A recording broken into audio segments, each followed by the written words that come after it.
नमस्कार दोस्तों, आपने 1971 में लड़े उस भीषण युद्ध के बारे में जरूर सुना होगा, जहां हमारे देश के वीर सैनिकों ने पाकिस्तान के 93,000 सिपाहियों को सरेंडर करने पर मजबूर कर दिया था। ये इंडिया के द्वारा इतिहास में दर्ज की गई भारत की पाकिस्तान पर सबसे बड़ी जीत थी।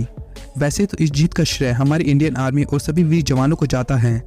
पर अगर हम फिर भी किसी एक सिपाही का नाम सोचे जिसने सबसे बड़ी भूमिका निभाई थी, तो सैम मानेकशॉ का नाम सबसे ऊपर आता है, जो 1971 युद्ध में भारतीय सेना के प्रमुख थे। सैम मानेकशॉ भारतीय सेना के उन गिने चुने सिपाहियों में से एक थे जिन्होंने अपने जीवन में वर्ल्ड वॉर से लेकर 1971 की जंग तक कई लड़ाइयां लड़ी और किसी भी लड़ाई में कभी भी हार का सामना नहीं किया। सैम मानेकशॉ बहादुर होने के साथ बहुत ही चालाक और युद्ध की योजनाओं में भी माहिर थे। साथ ही वो देश के ऐसे इंडियन आर्मी के सिपाही थे जिनको फील्ड मार्शल के बड़े पद से भी सम्मानित किया गया था। तो दोस्तों, आज की इस वीडियो में मैं आपको सैम मानेकशॉ की जिंदगी की उसी वीरता भरी कहानी के बारे में बताने वाला हूँ, जिसको सुनने के बाद सभी भारतीयों का सर गर्व से ऊंचा हो जाता है। सैम मानेकशॉ की वीरता की कहानी इतनी इंस्पायरिंग है कि बॉलीवुड खुद इनके जीवन पे सैम बहादुर नाम से मूवी तक बना रहा है, जिसका ट्रेलर आपने हाल के दिनों में ही देखा भी होगा, जहां विकी कौशल सैम मानेकशॉ का किरदार निभाते हुए नजर आ रहे हैं। तो चलिए वीडियो को स्टार्ट करते हैं।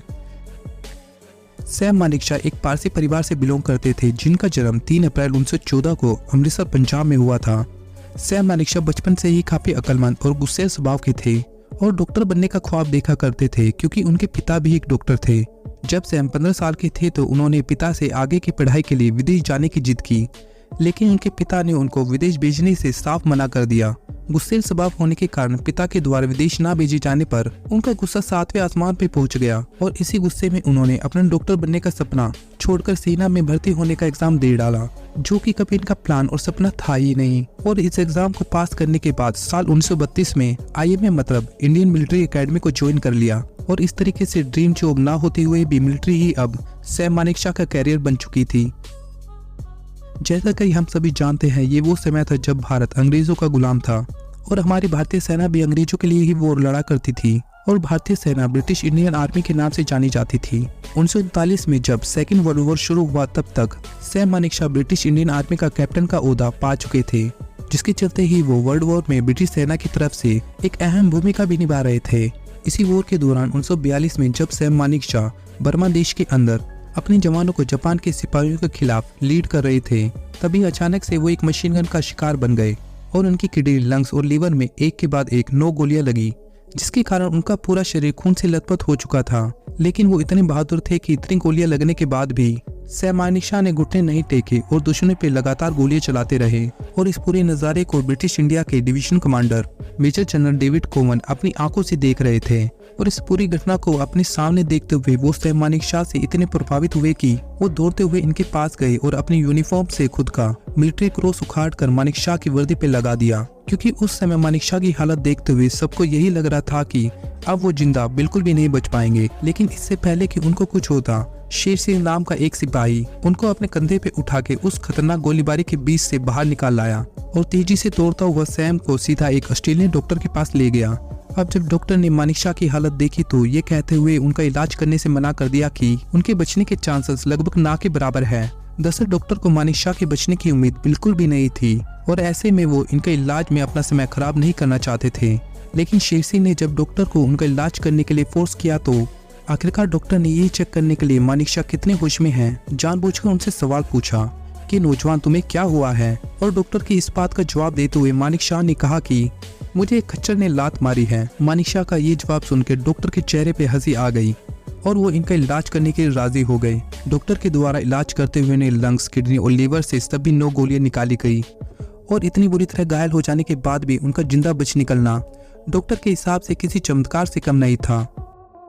उसके बाद 1947 में भारत की आज़ादी और पाकिस्तान के विभाजन के बाद सैम मानेकशॉ को गोरखा रेजिमेंट में पोस्ट कर दिया गया, क्योंकि विभाजन से पहले सैम मानेकशॉ जिस रेजिमेंट में थे वो पाकिस्तान बनने के बाद पाकिस्तान की बन गई थी। बट इस समय तक सैम मानेकशॉ की अपने सीनियर्स और राजनेताओं के साथ कुछ ज़्यादा अच्छी नहीं बनती थी, क्योंकि मानेकशॉ खुली जुबान वाले और एक निडर इंसान थे। वो अपनी बात कहने से बिल्कुल भी नहीं चूकते थे, फिर चाहे उनके सामने कोई भी हो, और इसी स्वभाव के लिए वो अपने सिपाहियों में काफ़ी लोकप्रिय भी थे। उस वक्त हर एक जवान मानेकशॉ का सच्चे दिल से उनकी इस बात का सम्मान करता था।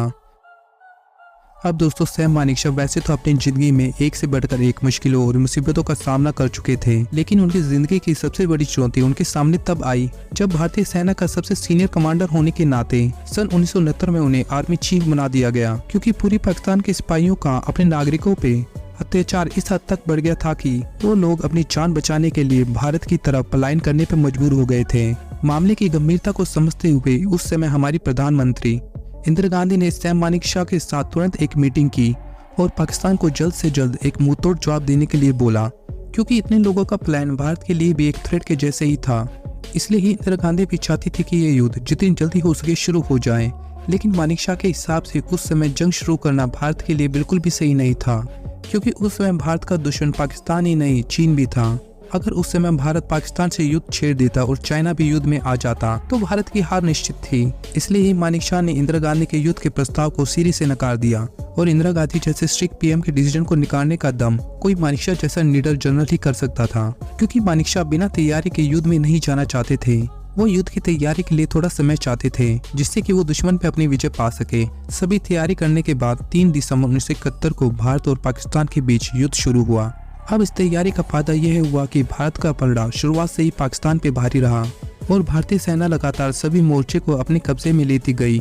बट जैसे जैसे दिन बीतते जा रहे थे, सैम मानेकशॉ ये समझ चुके थे कि अगर यह युद्ध कुछ ज्यादा लंबे समय तक चला तो भारत का इस युद्ध पे विजय प्राप्त कर पाना काफी मुश्किल हो जाएगा, क्योंकि बहुत सी रिपोर्ट की माने तो उस समय पाकिस्तान के पास हमसे ज्यादा सिपाही और हथियार भी हमारे हथियारों से अच्छे थे। इसलिए मानेकशॉ ने इस पे अपनी ताकत के साथ साथ दिमाग का भी बखूबी इस्तेमाल किया। जानबूझकर मानेकशॉ ने ये दिखाना शुरू कर दिया कि भारत हर एक फील्ड में पाकिस्तान से कितना ज्यादा आगे है। अब वो ऐसा इसलिए कर रहे थे कि पाकिस्तानी सैनिक लड़ने से पहले ही मानसिक रूप से हार जाएं